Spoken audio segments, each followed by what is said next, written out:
What's up, everyone? It's Carlos with Toy Gigante. I taped off the parts that I want to Dremel out. So I'm going to do that right now to make the platform interesting on the on this massive G.I. Joe vehicle. Alright, I got all the cuts that I want. And now I can do the next step that I want to do. Okay, I'm drilling some holes into the platform so it is gonna be very sturdy. So that's what I'm doing right now, so that, like right here, I screw it down, so that way it's not going anywhere. So what I've been doing is cleaning up the edges, making them look good, sanding them down, and to make them look nice and neat, I am using some Plastruct styrene angle. There's the item number. Okay. And so I've been cutting and gluing it down with good old Zap-A-Gap, and this is medium strength. So I don't have a lot of this material. I have to order more, but I'm gonna do as much as I can and clean it up.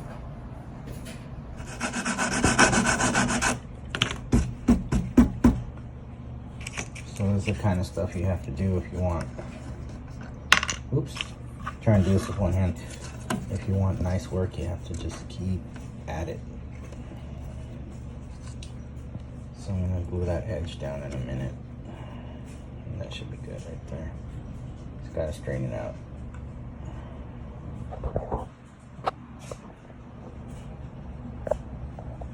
There we go. Okay, it looks good to me. I don't know where I got quick kick with the Flint's uniform, but we're gonna keep them around to show the scale. And my friend let me borrow one of his snowcats, also for scale. Okay, and that's what I wanted. I wanted if you're wondering what I'm building, it's gonna be a big, ridiculous vehicle for the G.I. Joe team for Arctic missions, and they're gonna be able to put in snowcats and other vehicles, snow related vehicles or whatever they want, and that's what I'm trying to build. So right now I'm just making it up as I go. I have an idea, but I don't want to give it away yet. I just want to work on it. So thank you guys for watching.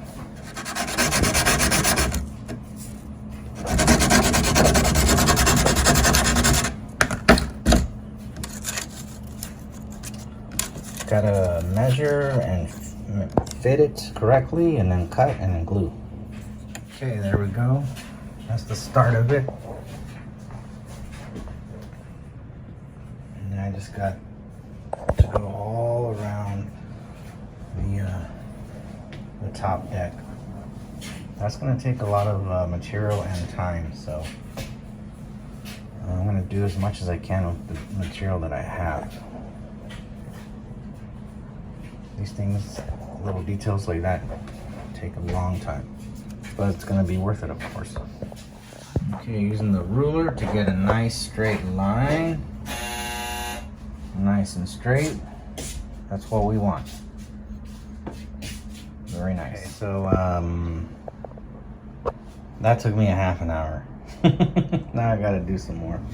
It takes forever, this thing, but I'm not in a hurry, so it's all good. I have a lot of broken pieces, like this area right here. I'm gonna fix right now and cover up. I want to cover up these holes and this crack right here, clean it up, and same with this one, just cover it up, and that's gonna take a few minutes. So I'm gonna start cleaning up like these edges, start sanding, things like that, make it look better. Okay, that's much better. That's the other side, and This is the new side. So I'm cleaning up the area, making it look nice. It just takes time, you know how it is. So now I got both sides nicely covered. Time to cut some plexi once again. It's been tricky to edit this video because there's so much going on so fast.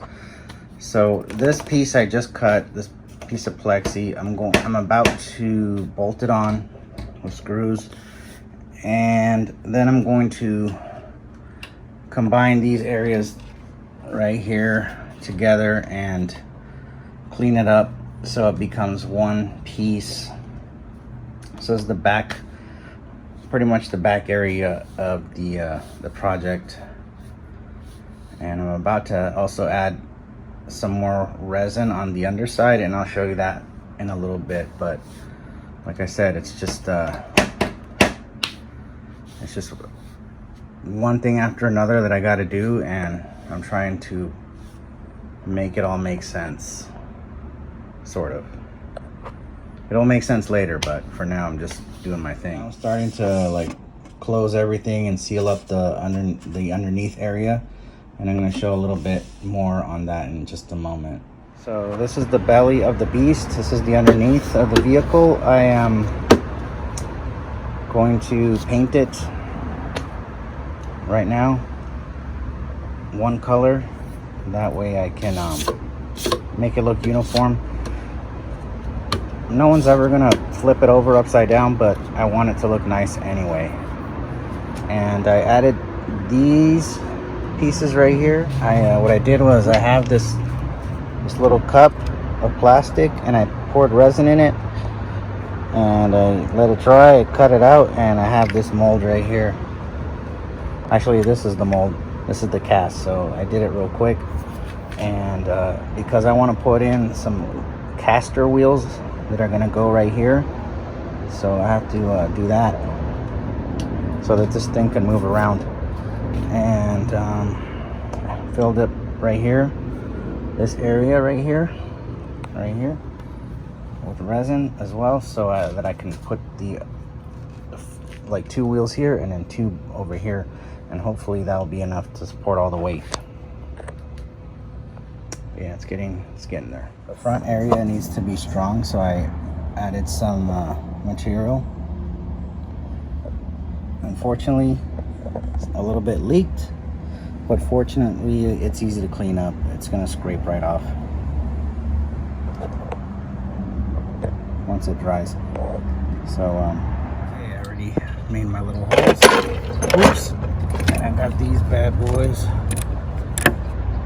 Slip right in. I'll be gluing them down. And now we have mobility. Making a couple of extra holes right here and here. And then I'll put the front ones in. Excellent. Clean this up, but how cool is this? Right.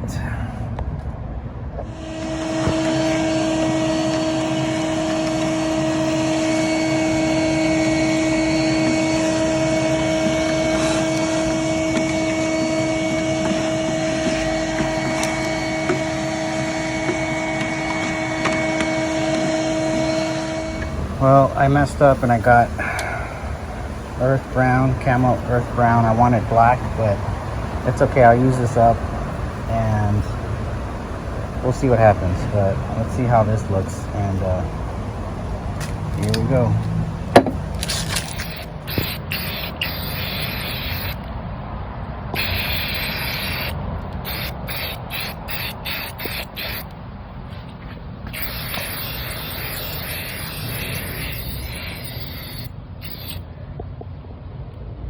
Almost there. Got the wheels. I'm gonna have movement now. Okay, wherever we want. My friend's gonna be excited about that, hopefully. I just gotta glue them in there in place, but for now everything's drying up. But yeah, that's gonna look good. I gotta just make sure everything is nice and straight when I do this. So I didn't put a lot of paint here because I still want to glue a lot of details. I still have a lot of cleaning up to do. I got to straighten this thing out, things like that. All right, everyone, I'm going to end the video. I got the wheels in. I just got to glue them in place. That way we have mobility. And you'll see what else is next, but I don't want to give too much away. I just wanted this to look clean and uniform, and I think that's where it's headed. So thank you everyone for watching. I'll talk to you later.